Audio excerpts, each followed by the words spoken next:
Some Democrats are trying to push Joe Biden out of the race, and a lot of people are confused. They're saying, why are the Democrats trying to sabotage their own party coming up to this presidential election? That's not really what they're doing. They're trying to save their rich buddies money, but we talked about that earlier. Still, there are a lot of people out there that are terrified that says, oh no, Donald Trump will win, the Democrats will lose. Now, from the beginning, I have told you that Donald Trump will lose the election in November of 2024 to Joe Biden, presumably. But I also said Donald Trump would lose to any Democrat.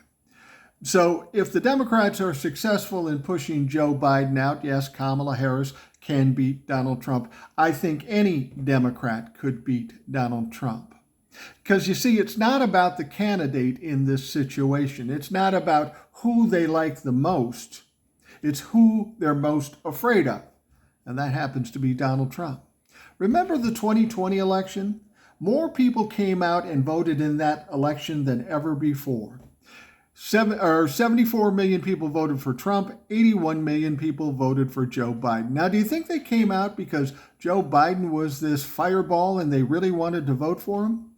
No, in fact, what happened was there were more people that were terrified at the prospect of Donald Trump being president. So a lot of the votes that went to Joe Biden were a vote against Donald Trump. Now, you remember the primaries.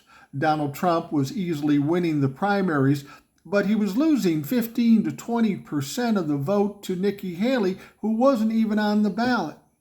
Were those votes for Nikki Haley? No, they were votes against Donald Trump.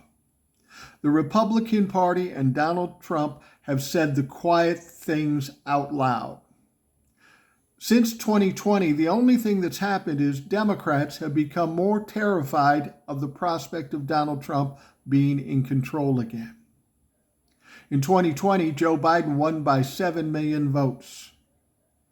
In 2024, that differential is going to be even bigger because people are more terrified. Donald Trump is carrying more baggage, 34 felony convictions, his tie to Jeffrey Epstein. All these things are hanging over his head, overturning and taking credit for Roe v. Wade. All these things are there. They aren't necessarily just Donald Trump. They are the Republican Party. And the Democratic Party is known for fighting against it. Don't think about this election as Donald Trump against Joe Biden, because that's not why people are voting, at least the Democrats. It's not because they love Joe Biden. It's because they love this country and they want to save and preserve this country for their kids, grandkids, and great-grandkids. Don't worry so much about who's going to be the candidate. The best choice is Joe Biden. There's no question about it. The money's there, the history and the record is there. It makes no sense. But as we go toward the election, don't be afraid now, because we've already won this thing. The Republican Party has destroyed themselves. Donald Trump has destroyed themselves. And there are millions and millions of people that are terrified at the prospect of them taking power.